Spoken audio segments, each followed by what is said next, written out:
Friends, I know आप सबके मन में इस टाइम पर क्या चल रहा होगा, क्योंकि ऑलमोस्ट सभी एस्पिरेंट्स ना इस टाइम पर सेम ही फील कर रहे होते हैं। जैसे कि अपने ऊपर कॉन्फिडेंस नहीं होता, अपने ऊपर डाउट करते हैं, डिमोटिवेटेड होते हैं, कहीं ना कहीं ये सोच रहे होते हैं कि हमारा नंबर नहीं आया तो क्या होगा, हमारी कट ऑफ क्लियर नहीं हुई तो क्या होगा।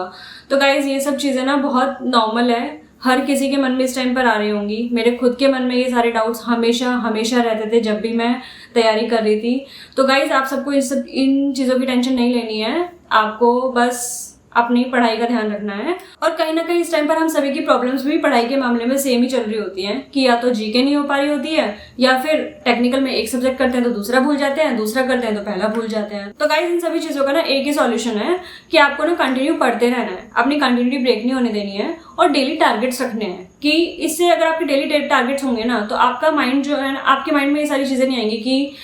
जो बेफालतू की चीज़ें आपके मन में चलती रहती हैं कि नहीं हुआ तो क्या होगा। और आपको ओनली हार्डवर्क नहीं करना है, आपको स्ट्रेटजी से पढ़ना है। आपको ये देखते रहना है कि आपके वीक पॉइंट्स कौन कौन से हैं, आप क्या क्या चीज़ें कंटिन्यू भूलते जा रहे हैं, कंटिन्यू आप क्या क्या भूल रहे हैं। जैसे कि किसी किसी का वीक पॉइंट होता है कि न्यूमेरिकल जो वैल्यूज होती है ना वो याद नहीं रहती हैं, किसी किसी का वीक पॉइंट होता है फॉर्मूलाज याद नहीं रहते हैं, किसी किसी का होता है कि थ्योरी में जो बहुत रटने वाली चीज़ें होती है ना वो याद नहीं रह पाती है। तो गाइस आपको ना अपनी वीक पॉइंट खुद ही देखना है कि आपका क्या वीक पॉइंट है और उसके अकॉर्डिंग ना उसको रिविजन में कंटिन्यू रखना है। गाइस अगर आप ये चीज़ करते हैं ना तो आप यकीन नहीं करेंगे कि आपकी जो पढ़ाई है ना वो एक अलग लेवल पर चली जाएगी। और गाइस इस टाइम पर सबसे ज़्यादा जो इम्पोर्टेंट है ना वो है हमारी मेंटल हेल्थ, जिसको आई थिंक हम सबसे ज़्यादा पीछे रखते हैं, जिसका हम ध्यान बिल्कुल भी नहीं देते हैं। क्योंकि गाइस अगर आपकी मेंटल हेल्थ अगर सही नहीं है ना तो आप यकीन मानिए आपकी 50% एफिशिएंसी तो वैसे ही डाउन हो जानी है पढ़ते पढ़ते। क्योंकि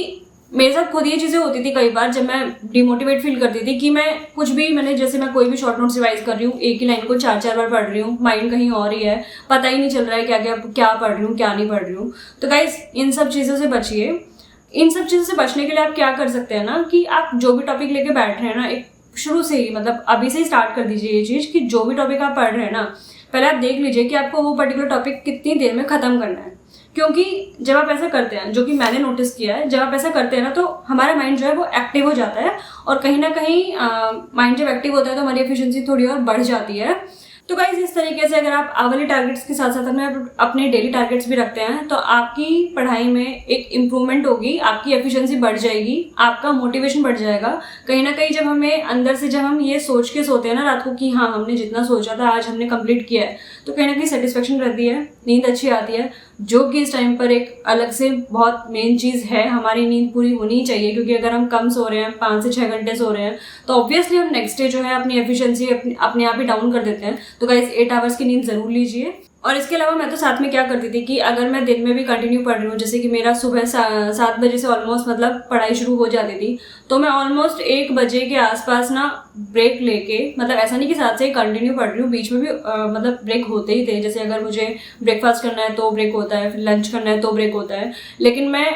दोपहर के टाइम पे ज़रूर आधे या 1 घंटे की नींद ले लिया करती थी, जिससे कि जब मैं उठती थी तो मैं अच्छे से पढ़ पाती थी। अगर मैं जिस दिन नहीं सोती थी या मुझे नींद नहीं आती है तो मेरी शाम की पढ़ाई अच्छे से होती ही नहीं थी। तो गाइस जो हमारी नींद है वो भी इस टाइम पर बहुत बड़ा रोल प्ले करती है, तो ध्यान रखिए इस चीज़। और गाइस ये जो जीके की प्रॉब्लम है ना, ये हम इंजीनियर्स के सबके ही साथ में है। तो आपको क्या करना है ना, आप इसे टाइम टेबल के एंड में मत रखिए, क्योंकि होता क्या है ना, एंड में आते आते दिन के लास्ट में आते आते हम बहुत थक जाते हैं, फेडअप हो जाते हैं, और फिर उस सब्जेक्ट को उठाने का जो कि पहले से ही मन नहीं कर रहा होता है, उस सब्जेक्ट को उठाने का तो उस टाइम पर बिल्कुल भी मन नहीं करता है। तो मैं क्या करती थी, मैं जैसे कि जो मेरा सुबह का टाइमिंग था, सुबह का स्लॉट जो था, जैसे मान लो मैं 7 से 9 बजे पढ़ रही हूँ, फिर 9 से 12 बजे तक पढ़ रही हूँ, तो मैं कहीं ना बीच में जैसे 10 से 11 मैंने जीके रख लिया, मैं ऐसे रखती थी बीच में, बिल्कुल लास्ट में नहीं। बिल्कुल लास्ट में क्या करती थी, जैसे कि मुझे रीजनिंग में ज़्यादा प्रॉब्लम नहीं आती थी तो मैं रीजनिंग रख लेती थी लास्ट में कि ठीक है जल्दी जल्दी हो जाएगा ऐसे। या फिर आप क्या कर सकते हैं, अगर आपको मान लो कुछ रिवाइज करना है टेक्निकल में तो आप वो रिवाइज कर सकते हैं लास्ट में, क्योंकि उसमें इतना क्या होता है, माइंड इतना यूज़ नहीं होता है, तो उस टाइम पर हो जाता है। ऐसे ही उसके बाद अगर मुझे दोबारा जीके उठानी है, मेरे को मान लो मैं दोबारा 2-2:30 बजे पढ़ने बैठ रही हूँ, तो मैं 2-2:30 से मान लो मैं 5-5:30 तक पढ़ रही हूँ, तो मैं 4:30 से 5:30 के बीच में जीके रख लूँगी अपनी। तो मैं ऐसे करती थी, ना तो मैं उसे रात तक लेके जाती थी, ना मैं उसे बिल्कुल कि हाँ जब मैं जस्ट दोपहर में मतलब उठ रही हूँ पढ़ने से, तो मैं उस पर्टिकुलर टाइम पे उसे नहीं लेती थी, मैं पहले ही ले लेती थी उसको, ताकि मेरी जीके जो है कंटिन्यू रहे। क्योंकि जीके में ना मेन चीज़ यही है कि आपको ना कंटिन्यूटी मेंटेन रखनी है। बस आंख बंद करके डेली जो आपने टारगेट सेट कर रखे हैं ना, वो आपको कंटिन्यू करते रहने हैं और आपकी जीके हो जाएगी। और रही टेक्निकल की बात, तो गाइज आपको टेक्निकल में ये ध्यान रखना है, जैसे मान लीजिए आप आज मंडे है और आपने आज कुछ पढ़ा, और जो भी आपने आज पूरे दिन में पढ़ा है उसमें कुछ टॉपिक्स में से कुछ चीज़ें ऐसी होंगी जो आप बार बार भूल जाते हैं, आपको याद नहीं रहती है। तो आपको क्या करना है ना, आप एक टाइम टेबल बना लीजिए। जैसे वीकली टाइम टेबल रखिए, मैं ऐसे ही करती थी, वीकली टाइम टेबल अपने बना लेती थी। जैसे मान लीजिए आप एक्स एक्सिस पे जो है टाइम स्लॉट रखना है, जैसे कि 7 बजे से पढ़ना शुरू हुआ तो 7 से 8, 8 से 9:30, जो भी आपके टाइम स्लॉट्स होते हैं आपने वो एक्स एक्सिस पे लिख लिए। और वाई एक्सिस पे या तो आप मतलब डेज रख लीजिए, संडे, मंडे, ट्यूसडे, या फिर आप पर्टिकुलर डेट्स लिख लीजिए, जो भी आपकी मर्जी है। और उसमें ना आप पूरे लाइन खींच के, उसके बाद आप ना, जैसे मान लो आपने मंडे को कुछ पढ़ा है, मान लो आपने बीएमसी का सीमेंट टॉपिक पढ़ा है, और उसमें आपको कुछ चीज़ें जो हैं वो दोबारा से मान लीजिए वेडनेसडे या थर्सडे को रिवाइज करनी है। अब आप क्या कीजिए, आपको पता होगा कहीं ना कहीं कि आप टेक्निकल किस टाइम करते हैं, नॉन टेक किस टाइम करते हैं, ये चीज़ें आपको पता होंगी। तो आप क्या कीजिए, जैसे मान लो आपको थर्सडे को दोबारा से रिवाइज करनी है, तो आप थर्सडे को उस पर्टिकुलर स्लॉट में ना लिख लीजिए कि आपको पहले बीएमसी रिवाइज करनी है, बीएमसी का सीमेंट टॉपिक रिवाइज करना है। क्योंकि इससे क्या होगा ना, होता क्या है ना, जैसे हमने मंडे को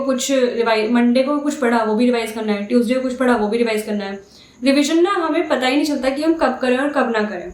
अब इससे क्या होगा ना, आप जब ये टाइम टेबल बना लेंगे, आप मान लो थर्सडे उठेंगे, थर्सडे सबसे पहले टाइम टेबल चेक करो कि प्रायोरिटी में क्या है, आपको रिवाइज क्या क्या करना है। रिविजन हमेशा आपकी प्रायोरिटी में होना चाहिए, क्योंकि अगर आपने थर्सडे को वो रिवाइज स्किप कर दिया तो आपकी मंडे की मेहनत जो है वो खराब चली जाती है। क्योंकि आप खुद सोचिए, आपने मंडे को इतनी मेहनत की, थर्सडे रिवाइज नहीं किया, कहीं ना कहीं फ्राइडे आपके ऊपर ओवरलोड आ जाएगा, क्योंकि फ्राइडे को भी कुछ चीज़ें होंगी जो ट्यूसडे की आपको रिवाइज करनी होंगी। अगर आप नहीं कर पाए तो कहीं ना कहीं वो चीज़ इतनी ज़्यादा बिल्डअप हो जाएगी कि आप फिर उसको ना कर ही नहीं पाएंगे, और आपकी पिछली सारी मेहनत जो है वो खराब चली जाएगी। तो आपको ये चीज़ नहीं होने देनी है, इस चीज़ से बचना है। रिविजन अपना प्रॉपर रखना ही रखना है, बेशक आपका न्यू टॉपिक एक कम हो, लेकिन आपको रिवीजन प्रॉपर रख। और गाइज मैंने इसके बारे में भी कि आपको नोट्स किस तरीके से बनाने हैं, मान लो आपने एक टॉपिक पढ़ा, उसके आप नोट्स किस तरीके से बनाएं, किस तरीके से आप उसको कॉम्पैक्ट करके रिवाइज कर सकते हैं, मैंने एक वीडियो में पहले भी बताया हुआ है। तो मैं उस वीडियो का लिंक आपको डिस्क्रिप्शन बॉक्स में प्रोवाइड करा दूंगी, अगर आपको देखना है तो आप चेकआउट कर सकते हैं। इसके अलावा अगर आपकी कोई भी क्वेरी है तो आप कमेंट कर सकते हैं। ऑल द बेस्ट गाइज, आप बस अपनी पढ़ाई कंटिन्यू रखिए, कंटिन्यूटी ब्रेक मत होने दीजिए, जो कि मेन थिंग होगी आपकी इस पढ़ाई में।